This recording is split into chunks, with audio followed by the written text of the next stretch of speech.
Ok, gente amiga, gente querida, eu sou o professor Carvalho, você está na Carvalho Pictures e vamos falar hoje sobre o círculo trigonométrico, que é bem simples, extremamente simples, suas características. Primeiramente, é um círculo de raio unitário e isso vai fazer toda a diferença quando explicarmos a teoria.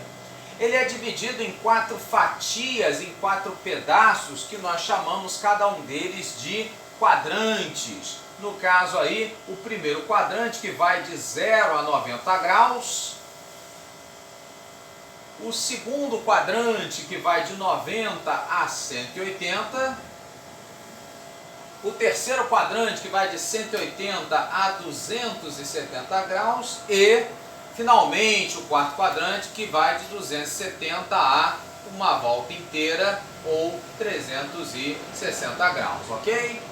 Muito bem, existe também o chamado sentido trigonométrico. Por exemplo, no caso aí, se nós queremos ângulos positivos, nós vamos percorrer no sentido contrário ao dos ponteiros do relógio, o chamado sentido anti-horário. Já, por exemplo, se aparecem ângulos negativos é porque ele percorreu no sentido horário. Muito bem. Nós vimos então no vídeo anterior, que o seno é nada mais nada menos do que o cateto oposto sobre a hipotenusa. Então, se a gente pegar, no caso aqui, esse triângulo OMP, que é retângulo, usando então essa teoria da trigonometria do triângulo retângulo, o cateto oposto de frente para o alfa seria esse lado aqui, o lado MP, no caso sobre a hipotenusa, que seria OM. Ora, mas o OM é raio, e o raio, no caso, a gente definiu como sendo unitário, ou seja, MP sobre esse raio unitário vai nos dar então que o seno de alfa vem a ser MP. Traduzindo, o seno então se tornou para nós algo visível dentro do círculo trigonométrico. Então, tudo aquilo que estiver dentro do círculozinho, que estiver, no caso, sem sono, agora nós já sabemos, sem sono vem a ser o seno. Seno é sem sono, dentro do círculo trigonométrico. Pois muito bem. No caso do cosseno, como se usa? Cateto adjacente sobre a hipotenusa. Você viu isso lá no círculo trigonométrico. No círculo trigonométrico, então, nós teremos o cateto adjacente como sendo o OP, esse segmento, e, no caso, é dividido pela hipotenusa. Ora, mas a hipotenusa a gente acabou de ver que é o raio, e o raio, ele é unitário, ou seja, traduzindo, que o cosseno então também é algo visível para nós, pobres mortais do reino da matemática. O cosseno então vem a ser o OP, este segmento aqui que está não mais em pé, mas deitado. Ora, se está deitado, ele está com sono. Se é com sono, é cosseno. Cosseno com sono, ok? Muito bem, horrível, mas você memoriza. Muito bem.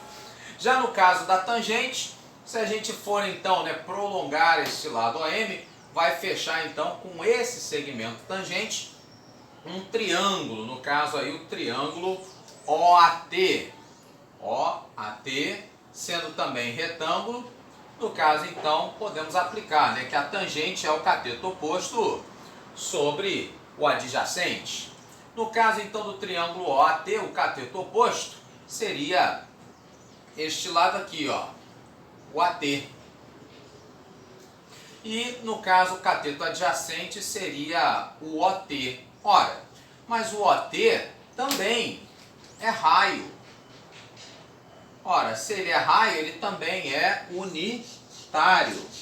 Ou seja, a tangente também é algo visível para nós, só que ela vai estar, ao contrário do seno e do cosseno, do lado de fora do círculo trigonométrico. vai ser então esse segmento dentro da reta tangente, ok? Só lembrando também que no triângulo OMP, né, a tangente, né, seria o seno sobre o cosseno. Por quê? Porque tangente no triângulo OMP, né, seria o cateto oposto, MP, sobre o cateto adjacente, OP. Ora, MP a gente mostrou que é o seno.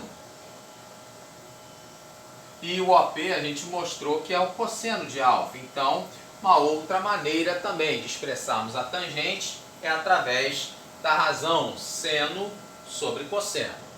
Ok? Muito bem.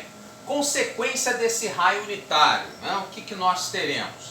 Tanto o seno quanto o cosseno, eles estão dentro do círculo trigonométrico, e aí a consequência é que o maior valor que nós podemos ter, tanto para o seno quanto para o cosseno, é o valor 1, que é o nosso raio unitário. E o menor valor, no caso, será o menos 1, tanto para o seno quanto para o cosseno. Por quê? Porque a gente está lidando com um eixo x e y, né? E aí, no caso, você pode ter, então, né, valores positivos ou negativos. Muito bem. E isso, então, vai provocar uma coisa que nós chamamos sinais dos quadrantes. Por exemplo, aqui, né, o nosso eixo dos senos, né, o nosso eixo sem sono, o eixo em pé. A gente vê, então, que os valores que estão, né, positivos de 0 até 1, eles estão aqui, ó, no primeiro e no segundo quadrante. Então, no primeiro e no segundo quadrantes, o seno vai ser positivo. Já entre 0 e menos 1, esses valores têm um sinal o quê? Negativo. Isso vai ocorrer no terceiro e quarto quadrante.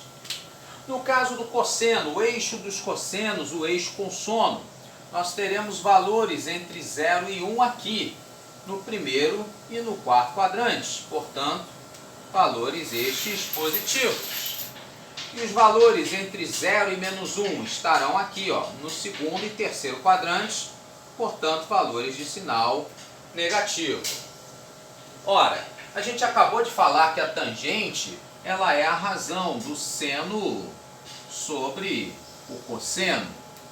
Pois muito bem, no primeiro quadrante, seno e cosseno são positivos, logo a tangente também vai ser o quê? Positiva. No segundo quadrante, seno é positivo, cosseno é negativo, então sinais diferentes, quando for dividir, resultado negativo. Já no terceiro quadrante, tanto seno quanto cosseno são negativos, sinais iguais, resultado da divisão positivo. E finalmente, o seno no quarto quadrante é negativo, o cosseno é positivo, quando for dividir sinais contrários, o resultado é negativo. Okay? Então essas são as variações de sinais para seno, cosseno e tangente. Vamos ver então um exercício sobre isso? Pois muito bem. Então no caso aqui nós temos questão de prova anterior da Escola da Marinha Mercante, de oficiais, a EFON. Ele nos fala então que A pertence a este intervalo. Ora, e aí fala do seno de A, sendo igual a 3x menos 2. Bom, então seno de A, o A é um ângulo. Um ângulo que vai estar entre π sobre 2. Pô, mas o que é isso? Ora, você lembra que π radiano é 180 graus. Então π sobre 2 vem a ser 90 graus. 3π sobre 2. Então vai ser 3 vezes o valor de π sobre 2, ou seja, 3 vezes 90, esse valor vai ser 270 graus. Pois muito bem. Então nós vimos, né, aí com relação ao seno sem sono, né, que o valor do seno então ele vai variar de 1 a menos 1. Né? Pois muito bem. O valor máximo, que é o 1, ele vai estar aqui, ó. No caso, quando tiver esse ângulo é exatamente quem? 90 graus. e vai ter, no caso, o valor mínimo, que é o menos 1, o menor valor para seno que existe, aqui, ó, que é justamente quem? 3 vezes 90 graus, portanto, 270 graus. Veja que o intervalo aqui ele é aberto, portanto, ele está retirando esses valores. O 1 e o menos 1, então, não são fechados, são pontos abertos. Ora, a gente acabou de ver, né, que tanto o valor do seno quanto do cosseno, eles, no caso aí, têm que estar situados entre quais extremos? O menos 1 e o 1. Sendo que aqui no caso, se ele considerou aberto, vai valer o igual? Não, não vale. Né? Eles retiraram os valores, né? Onde o seno é igual a 1 e é igual a menos 1. Por isso, ao invés de trabalhar com intervalo fechado, vamos trabalhar com ele em aberto. Ok? Muito bem. Então ele fala que o seno de A é igual a 3x menos 2. Então, no lugar do seno, 3x menos 2 estará entre menos 1 e mais 1. E aí ele quer saber os valores de x, né? Estarão em que intervalo? Para isso, então, a gente tem que isolar o x aqui dentro. Como que eu faço? Simples, extremamente simples. Sem deixar para depois, jogo o menos 2 para o lado de fora. Né? E aí, então, quem vai ficar aqui dentro vai ser somente o 3x, ok? E aí nós teríamos, desse lado, quando eu for jogar menos 2 para o outro lado, vai ficar mais 2 com mais 1 que estava aqui, 3. Quando eu jogar menos 2 para esse lado, vai ficar mais 2. 2 com menos 1 que estava aqui, vai ficar 1. Ok? Ora, ele quer o valor de x. Aqui você tem 3x. O que você faz para tirar esse 3 da jogada? Sim, você divide por 3. E aí, então, nós teríamos, nesse caso, dividindo 3x por x, por 3, perdão, vai dar x. 3 dividido por 3 vai dar 1, e 1 dividido por 3 vai dar 1/3. Ou seja, o valor de x ele tem que estar dentro desse intervalo onde você tem os extremos 1/3 e 1 abertos. Portanto, letra A, a nossa opção correta.